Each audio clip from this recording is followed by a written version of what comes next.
தலித் மாணவர் தற்கொலைக்கு காரணமானவர்கள் மீது நடவடிக்கை எடுக்க வலியுறுத்தி சென்னையில் புரட்சிகர மாணவர் இளைஞர் முன்னணியினர் ஆர்ப்பாட்டத்தில் ஈடுபட்டனர். ஹைதராபாத் பல்கலைக்கழக ஆராய்ச்சி மாணவர் தற்கொலை விவகாரம் அரசியலில் பரபரப்பை ஏற்படுத்தியுள்ளது.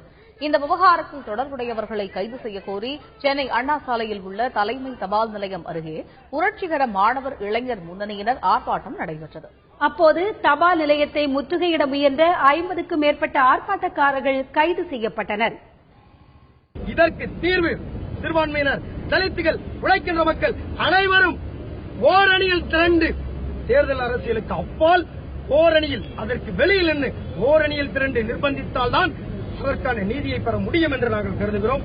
ஹைதராபாத் பல்கலைக்கழக மாணவர் ரோஹித் வெமெலா தற்கொலை விவகாரத்தில் தொடர்புடையவர்களை கைது செய்ய வேண்டும் என்றும் இதுகுறித்து சிபிஐ விசாரணை மேற்கொள்ள வேண்டும் என்றும் வலியுறுத்தி எஸ்டிபிஐயினர் சென்னையில் போராட்டத்தில் ஈடுபட்டனர்.